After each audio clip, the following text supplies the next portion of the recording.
Mr. Goodplot. Yes, what is it, Mr. Goodbot? It has come to my concern that these episodes are taking longer to produce. Okay, so maybe now that there's no longer due dates, it's harder to pinpoint when exactly I can post these videos. But I assure you, the break between each video will not be as long as this one. Then perhaps you should refrain from using topical humor in order to avoid dating the video at release. Well, we kind of already do that by explaining the status of each franchise at the end, but I get what you're saying. No dated humor. Now stop getting in the way of my Pokemon. It's as if Gengar is really there.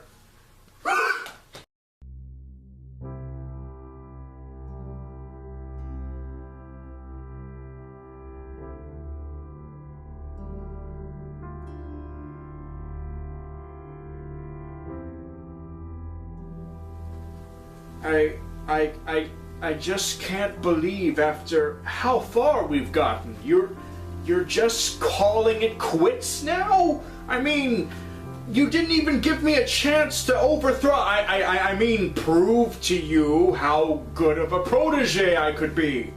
It's over, Goodplot. There's no reason to waste our time here anymore.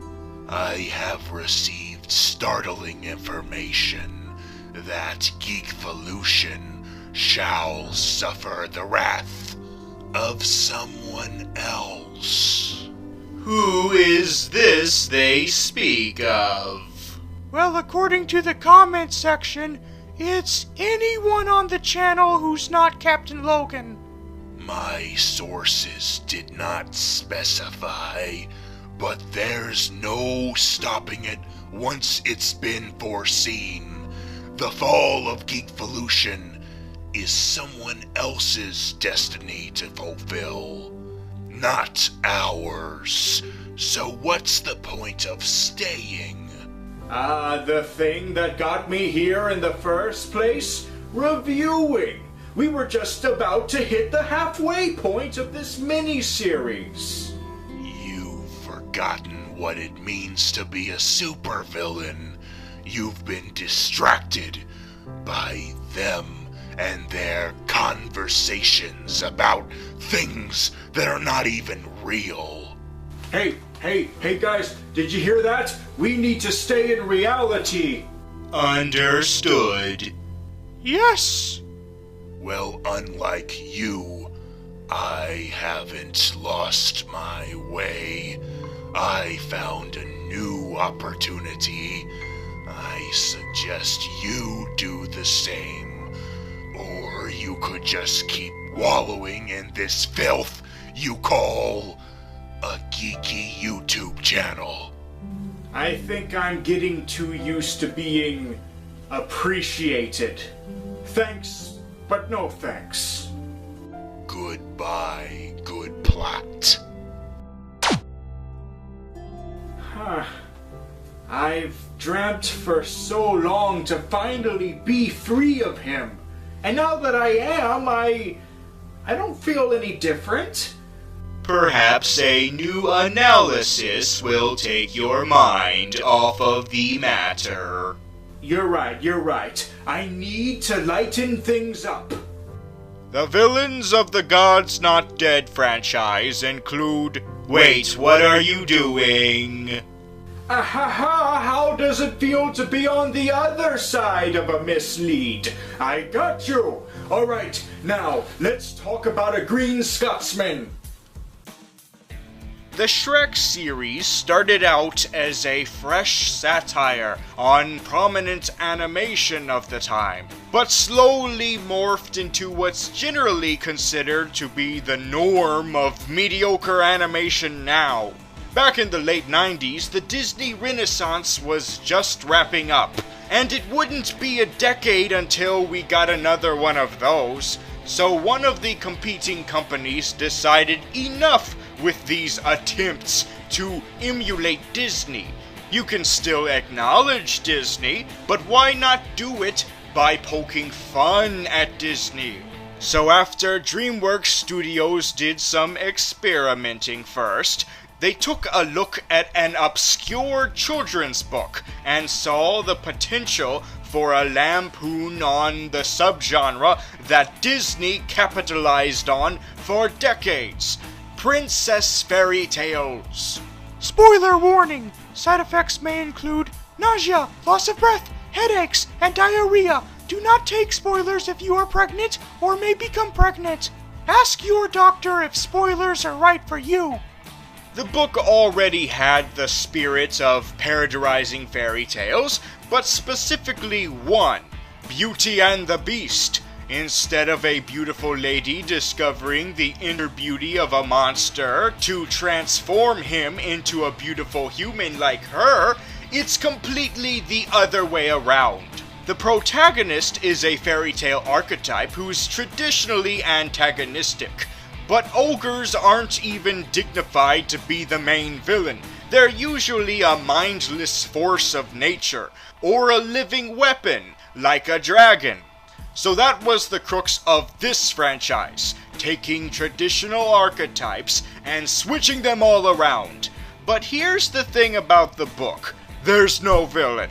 Then again, there's no villain in Beauty and the Beast either. It was Disney that added Gaston into the picture. He's the inner ugliness to oppose the Beast's inner beauty. But making the Gaston equivalent a muscular heartthrob like him is another expectation to subvert. You'd think there'd be more of a contest between the ogre Shrek and the Lord Farquaad, but it turns out there really isn't at all. Shrek is the clear winner. There's no revelation of Farquaad being a bad guy the whole time. He's straight from the get-go an all-around unpleasant person. It's public knowledge that he's an irredeemable tyrant with too much political power. But it's not enough to be a lord, he has to be the king, which is why he desires to marry into royalty. But he's not willing to rescue her from the dragon's dungeon himself. That's where Shrek comes in. So if there's no contest between the good guy who looks bad and the bad guy who also looks bad, then why is it such a hard decision for Princess Fiona? Well, other than her deciding during one of those obligatory misunderstanding scenes, it's because the society's expectation to marry within your social level. And Farquaad is a lord, so he's the closest thing to what she grew up believing was her destined match. One Disney trope that DreamWorks seems to agree on is the villain's death scene needs to be more gruesome the more you think about it. Of course, not without the comedic flair of being abrupt and morbid, but what makes it even more morbid is the actual confirmation that he indeed perished in the Universal Studios ride Shrek 4D. The attraction bridges the gap between Shreks 1 and 2, and shows that Lord Farquaad is a ghost now, meaning he wasn't fully digested yet when he sang that Bee Gees song in the bonus scene of the first Shrek. He still wants Fiona as his queen, even though he threatened to banish her the second he found out she was an ogre.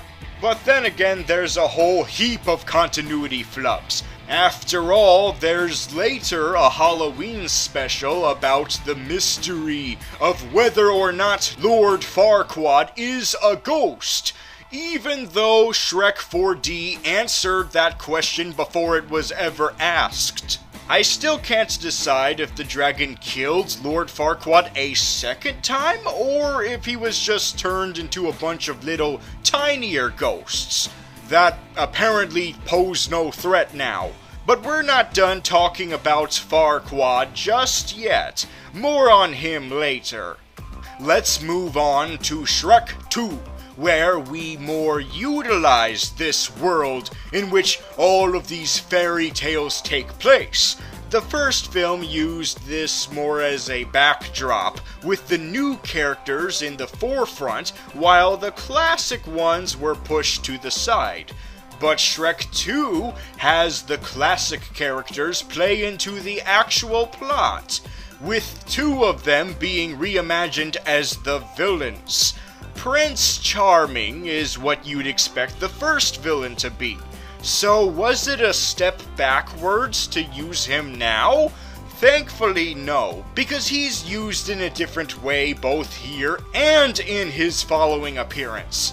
After all, he's not taking after Gaston, he's taking after all the good heartthrobs of Disney, showing how shallow they tended to be. Rather than just being Shrek's rival, he's more of a device used by his mother. The Shrek creators are all about pointing out the flaws of these types of stories, and to them, the biggest flaw is the fairy godmother. She's a huge deus ex machina that gets everything done so that the lazy protagonist doesn't have to do it themselves.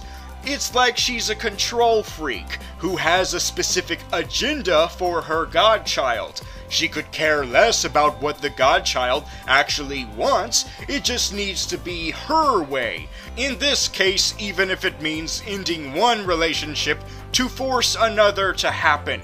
The princess ending that she had in mind was the one where her son rescues Fiona from the dungeon, but Shrek beat him to it.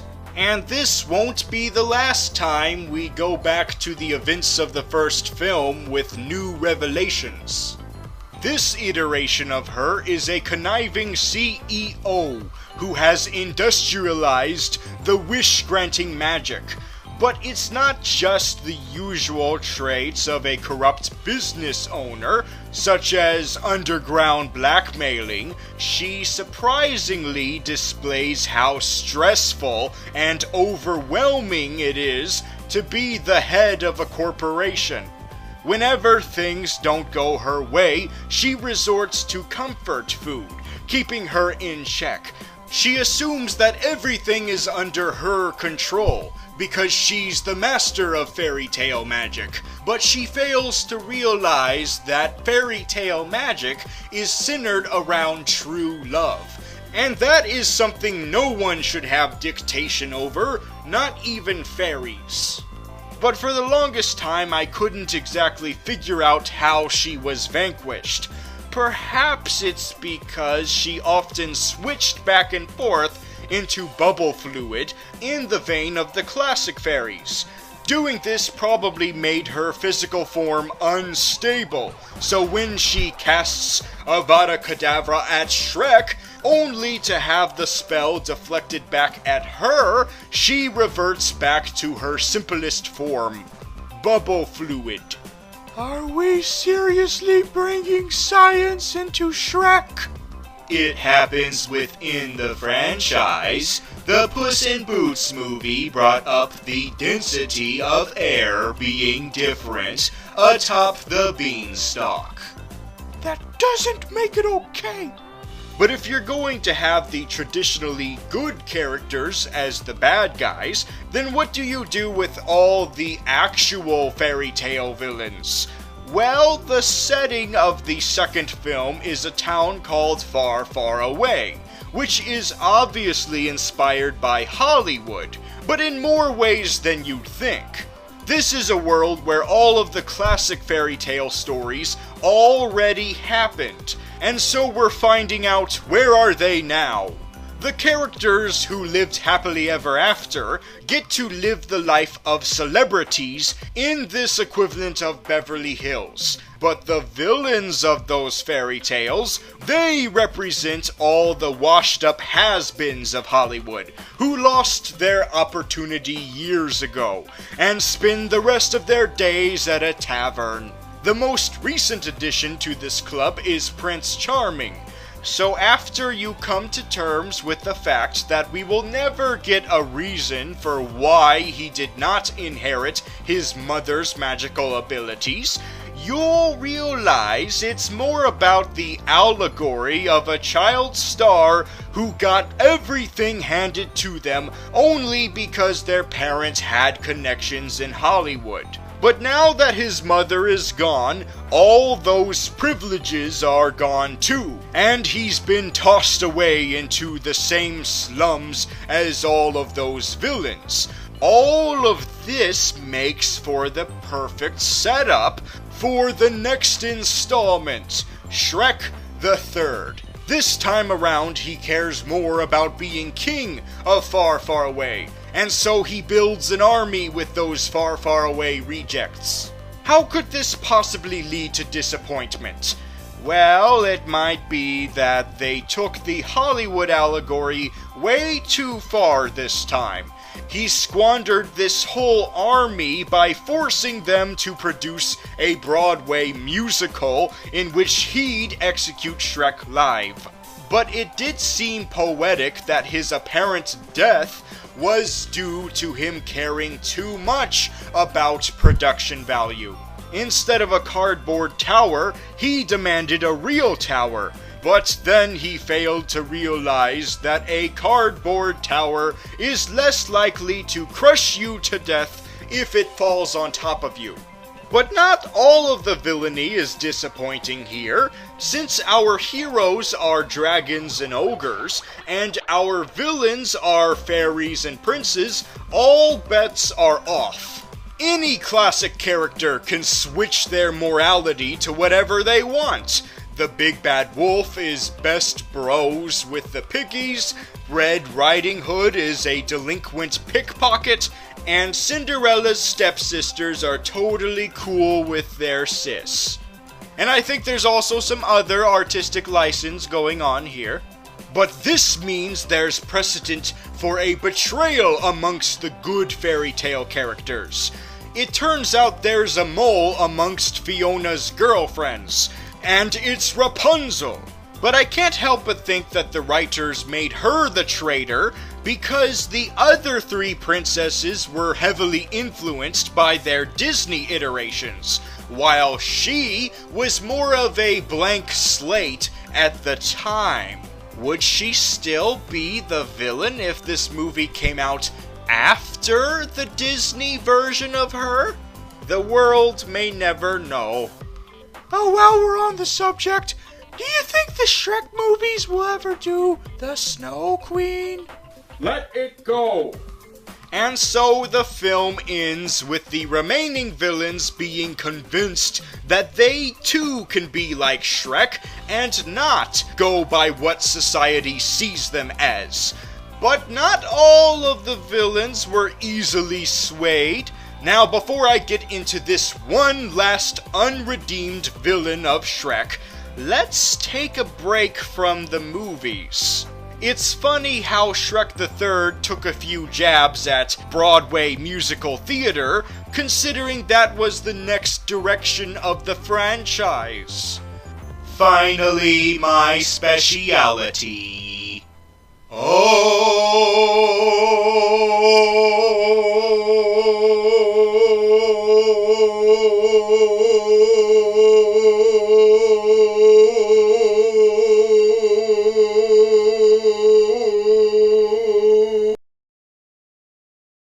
Keep in mind my exposure to Broadway musicals are limited to whatever happens to be on Netflix. So from what I've seen, stage adaptations tend to take movies and elevate all the emotion and personalities.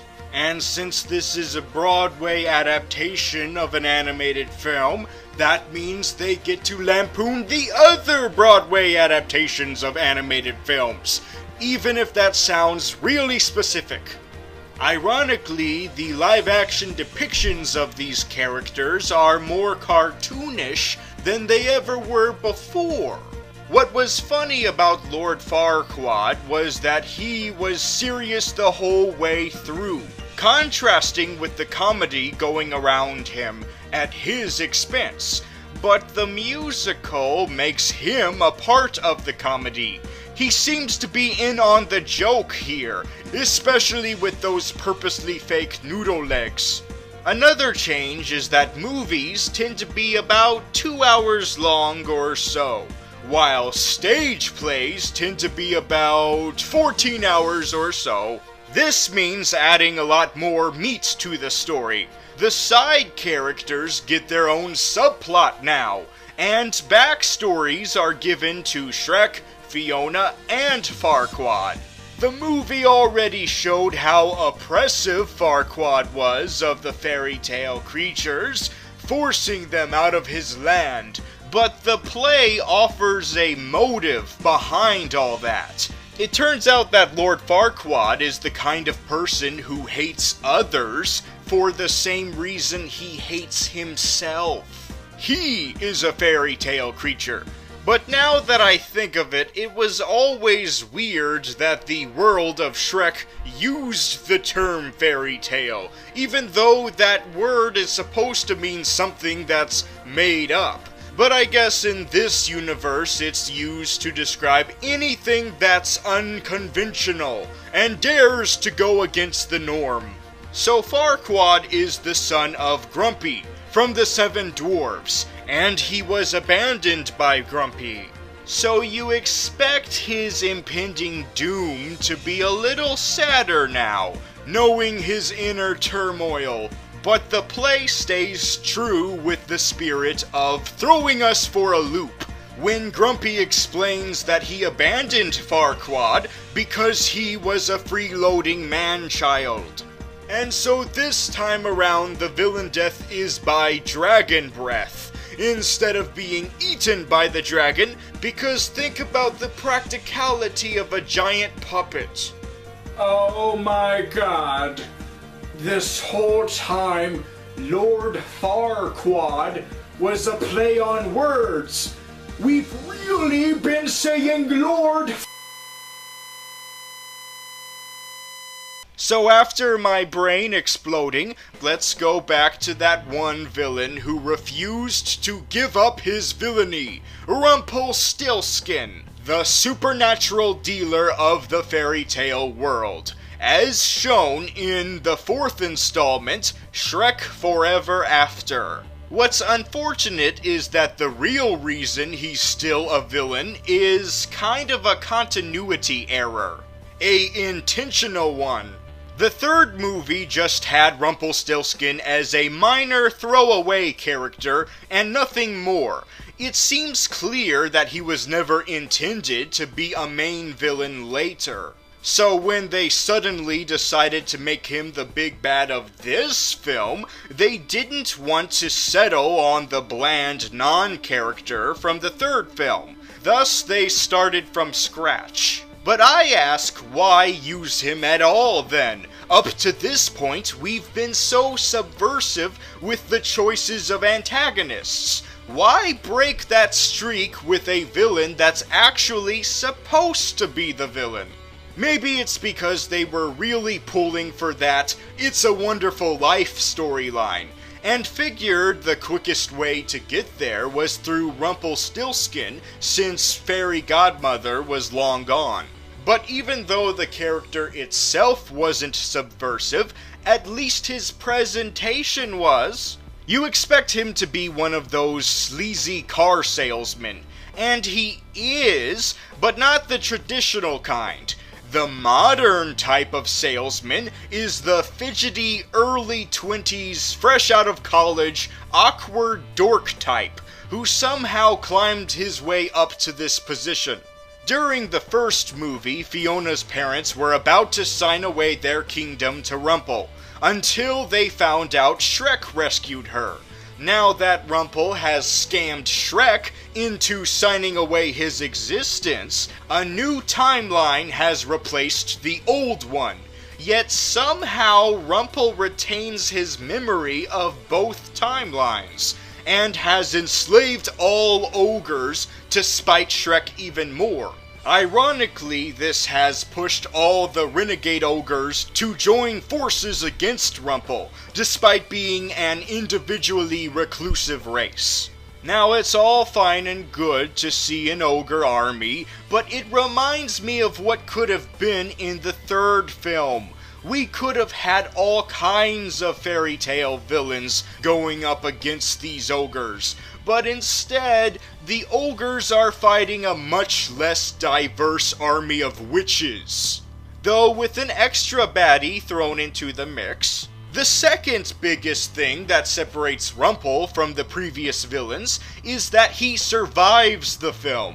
No comedic death for him, or ambiguous death. But when everything is inevitably set back to the normal timeline, he's still in the position we last saw him in from the corrupted timeline, being held prisoner by the ogre army. Why would the army still be here after the war was erased from existence? Yes, when you look at the Shrek series as a whole, all the plot holes and continuity errors just spring out at you. It's a lot like the X-Men movies. They keep on hastily cramming characters into the movie, but later realize the character would work better in this other movie. But that means heavily changing the character from what it was before. We see that with Rumpel and the Pied Piper and a third character. Remember in Shrek 2 when Shrek woke up to find himself human and surprisingly looked like my dad? Well, one of the ladies who ogled at him was supposed to be Jill from Jack and Jill. This is a huge shock, in hindsight, when you see her next appearance in the franchise. Originally, there was 5 Shrek films planned, but DreamWorks decided to literally close the book earlier than intended. But there was one character that gained extreme popularity. And you know what happens when supporting characters get popular? X-Men Origins Puss in Boots. The character entered Shrek 2 as an adversary, but immediately switched sides. So now was the chance to explore his history as a criminal, and the rivalries with other criminals, such as Jack and Jill. Yes, bringing back the subversive choice of which fairy tale gets to play villain. And this one is by far the most creative. Apparently, that traumatic experience up that hill has corrupted them into becoming Bonnie and Clyde. In this iteration, they are husband and wife, and not siblings, I hope. Much like Fairy Godmother, Jack and Jill display unexpected bursts of relatable humanity. Jack is having an existential crisis right now. He feels that they can't just keep being criminals forever. Maybe now's the time to settle down and have some children. But Jill very much prefers the life they have right now. However, it feels like the use of these characters is a waste, because they're not the main antagonists here. They are merely henchmen. The film is more about the clash between 2 best friends that became sworn enemies, making it like Count of Monte Cristo for kids. Despite being an egg, Humpty Dumpty is the tragic villain who squandered his talents on crime and has taken our titular cat down with him, thus giving Puss in Boots the burden of redeeming Humpty because they used to be blood brothers. Now, this dynamic between the hero and villain is new for the franchise, but I fell in love with Jack and Jill and their marital problems. It feels like they're superfluous now. Sure, they show up in the climax to demand a bigger pay cut from Humpty, but they're not the main repercussion of Humpty's actions. That honor goes to the goose from Jack and the Beanstalk. She is the be-all, end-all threat. In fact, she even disposes of Jack and Jill. It's as if they're really just here to supply a wacky comedic defeat. But I can understand if you want some comedic comeuppets for your villains to counterbalance with the more somber fate of Humpty, in a noble sacrifice proving even the villains who have a chance at redemption can still die in a kid's movie. He spent his whole life dreaming of those golden eggs, not realizing that deep down inside, he was a golden egg. And since it's a fairy tale, everything has to be literal. So, since this is a prequel, we sort of have an explanation behind Humpty's gravestone appearing in Shrek 4D. And another assumption you can make is that Jill decided things just weren't working out with Jack, so she took a break and had herself a makeover. And Jack became the Ripper. Well, that was dark, but creative. You know, all of these villain deaths have actually stayed true with the original intent of the franchise, being unconventional. So I believe the Shrek series had a fair balance between lampooning and legitimate storytelling. But then the third film focused on the satire over anything else. To fix itself, the series became more of an homage to fairy tales rather than a parody of them.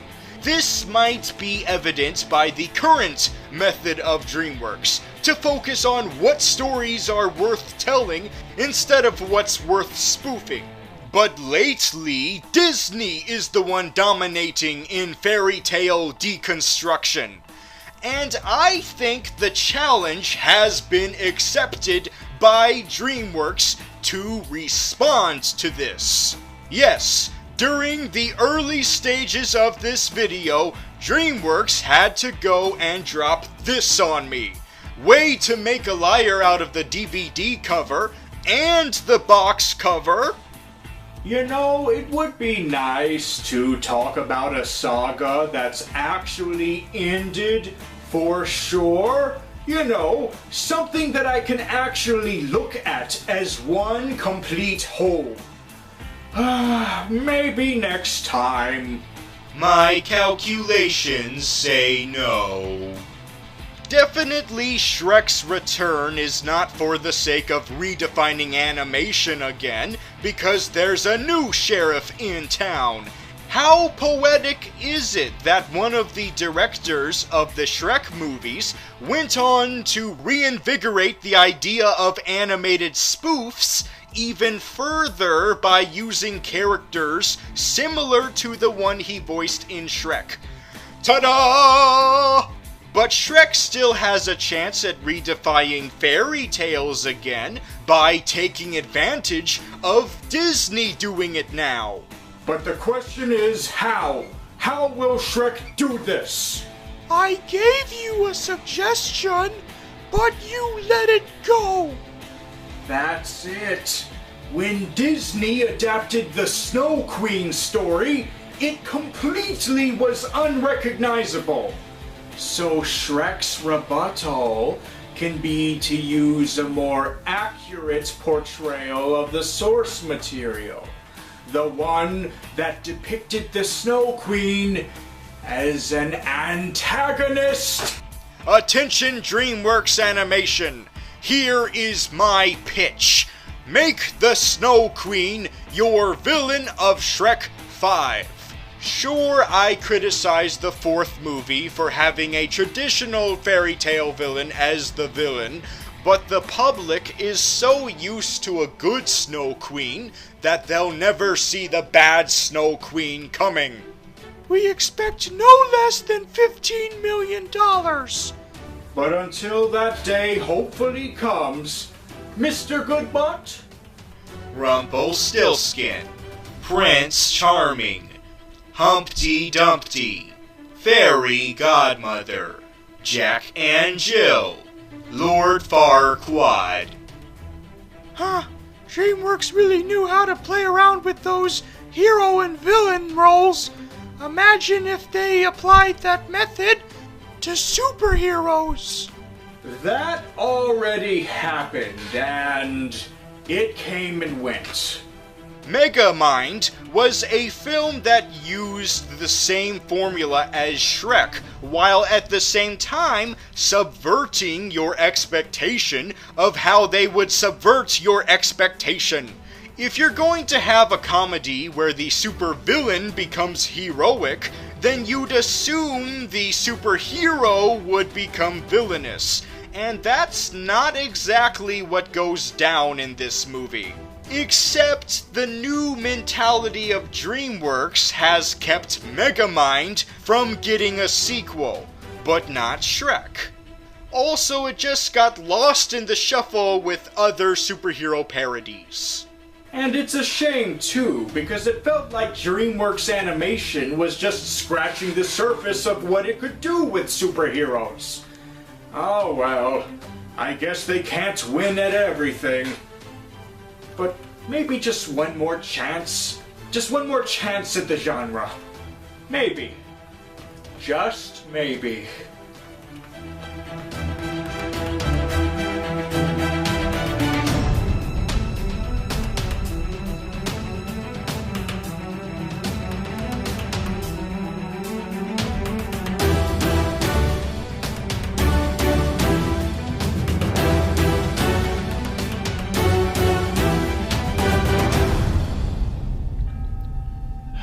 Maybe there's still hope for him. He just needs one bad day. Have you made your decision, mortal? Yes, I accept the position as your herald. I heard of your new commandments. Good work. I promise to implement them everywhere. No controversial subject matter for anyone. I can't even curse on this channel anyway. That is the censorship I want to hear. Let the indoctrination commence! I can feel it. I can feel the next stage of human evolution. They will fear me.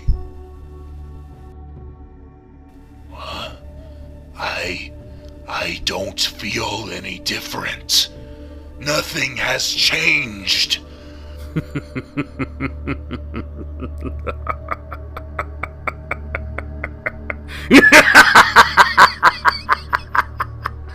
Did you actually believe that an omnipotent being such as myself would put that much trust in a measly double-digit subscriber scum? But why? Why make me believe?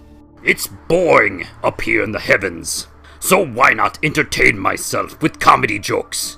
Insofar, you're the biggest joke of them all. Did you hear that, fellow gods? I tricked one of the germs again.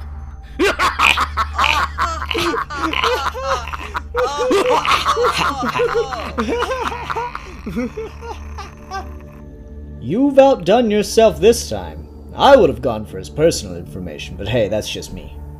When will you stop provoking the mortals? They're fragile and simple-minded.